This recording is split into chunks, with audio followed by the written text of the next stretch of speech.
মনোযোগ দিয়ে শুনুন। যখন বিচার দিবস শুরু হবে, মানুষ ঢেউয়ের মতো একে অপরের উপর আশ্রয় পড়বে, সর্বত্র বিশৃঙ্খলা, সবাই একে অন্যের দিকে ছুটতে থাকবে। ফায়াতুনা আদম, তারা কোনো একভাবে আদম আলাইহিস সালামের দেখা পাবে।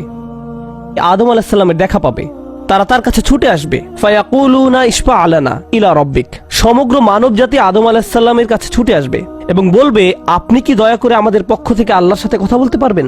আমরা আল্লাহর ভয়ে ভীত। আপনি তো প্রথম মানুষ, আপনি তো সেই ব্যক্তি যাকে আল্লাহ ফেরেশতাদের সিজদা দিয়ে সম্মানিত করেছেন, আপনাকেই তো পছন্দ করা হয়েছে, আমরা সবাই আপনার সন্তান, আপনি আমাদের পিতা, তাই দয়া করে আমাদের জন্য আল্লাহর সাথে কথা বলুন, আমরা খুবই ভীত। এরপর তিনি বলবেন ফায়াকুলু লাস্তু লাহা, তিনি বলবেন আমি এর যোগ্য নই, আমি পারবো না। ফায়াকুলু লাস্তু লাহা ওয়ালাকিন আলাইকুম বিইব্রাহিম, তোমরা কেন ইব্রাহিমের সাথে কথা বলছো না? তোমাদের উচিত ইব্রাহিমের সাথে কথা বলা। অতএব মানব জাতি এখন কার খোঁজ করছে? ইব্রাহিম আলাইহিস সালাম। ফাইন্নাহু খলিলুর রহমান, তার কাছে যাও, কারণ তিনি রহমানের খুবই কাছের বন্ধু। ওয়াত্তাখাযাল্লাহু ইব্রাহিমা খলিলা, কুরআনে এসেছে আল্লাহ ইব্রাহিমকে তার বন্ধুরূপে গ্রহণ করেছেন।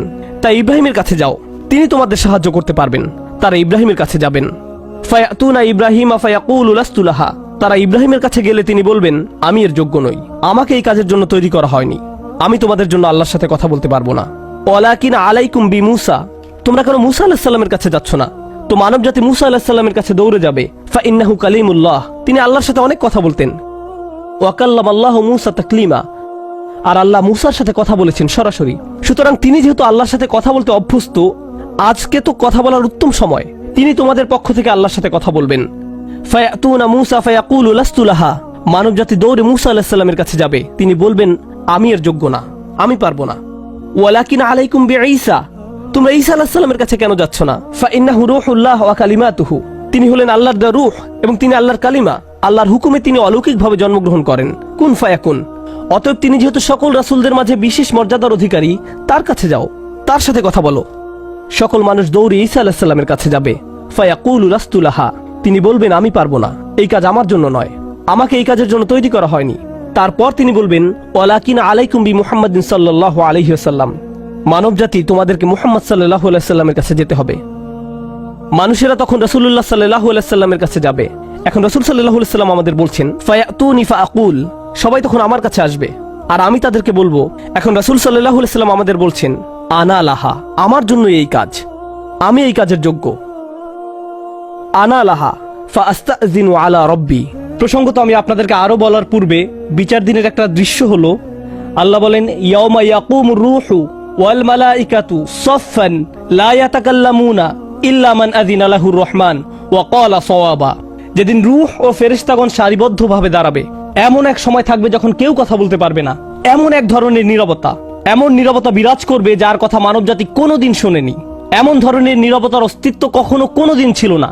সেই রকম পিনপতন নীরবতায় আল্লাহ বলেন লা ইয়াতাকাল্লামুন, কেউ কথা বলতে পারবে না, ইল্লা মান আযিনা লাহুর রহমান, দয়াময় আল্লাহ যাকে অনুমতি দিবেন সে ব্যতীত, আর তিনি হলেন মুহাম্মদুর রাসূলুল্লাহ সাল্লাল্লাহু আলাইহি সাল্লাম।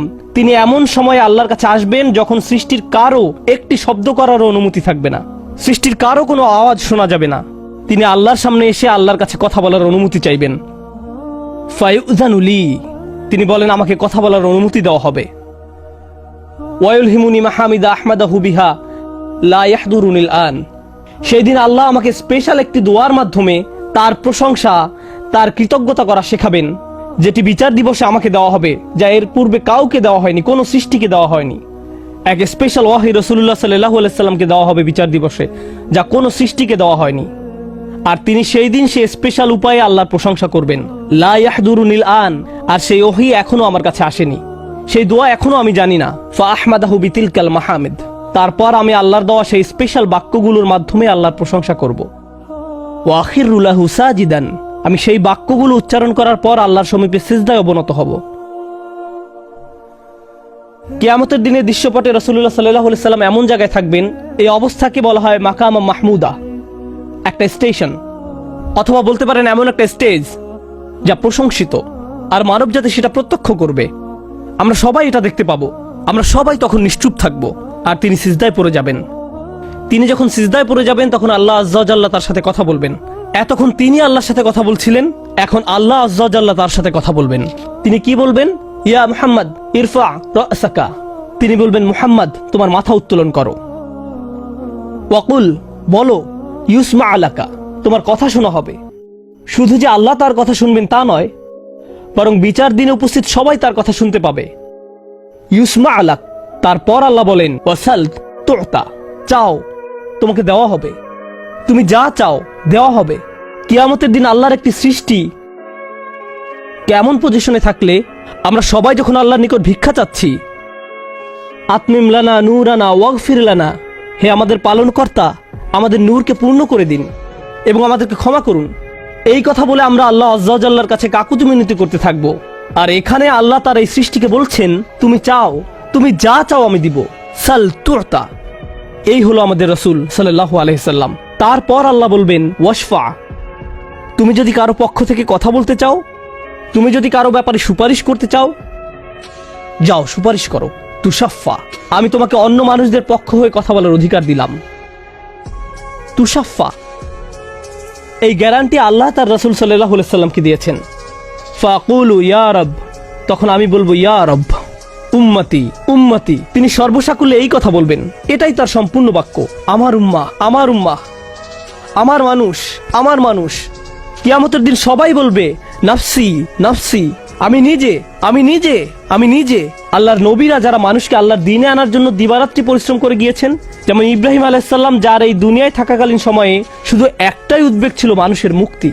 বিচারের দিনে তিনি বলবেন, না, যাও অন্য কোথায় যাও, যাও মুসার সাথে কথা বলো। মুসা আলাইহিস সালাম, যিনি বনি ইসরাইল নিয়ে চিন্তিত ছিলেন, তিনি বলবেন, না, যাও ঈসার সাথে গিয়ে কথা বলো। আর আমাদের রাসূল সাল্লাল্লাহু আলাইহি সাল্লাম বলবেন, প্রসঙ্গত কোরআনে কিয়ামত দিবসের যে ভয়াবহতার কথা বর্ণনা করা হয়েছে তা একবার চিন্তা করে দেখুন। ইয়াউমা তারাউনাহা তাযহালু কুল্লু মুরদিআতিন আম্মা আরদাআত, প্রত্যেক মা যে তার বাচ্চাকে দুধ খাওয়াচ্ছে তার বাচ্চাকে ফেলে দিবে যেন সে কিছুই না। ইয়াফিরুল মারউ মিন আখিহি ওয়া উম্মিহি ওয়া আবিহি, সেদিন মানুষ তার ভাইয়ের কাছ থেকে পালাবে, মায়ের কাছ থেকে পালাবে, বাবার কাছ থেকে পালাবে। ওয়া সাহিবাতিহি ওয়া বানিহি, তার স্ত্রীর কাছ থেকে পালাবে, ছেলে মেয়ের কাছ থেকে পালাবে। আপনাদের কেউ কেউ হয়তো ইতিমধ্যে স্ত্রীর কাছ থেকে পালিয়ে বেড়ান, তাই আপনাদের কাছে হয়তো এটা অতটা ভীতিপ্রদ নয়। এই আয়াত হয়তো আপনার জন্য ভয়ের নয়। কেউ কেউ ভাবছে অবশেষে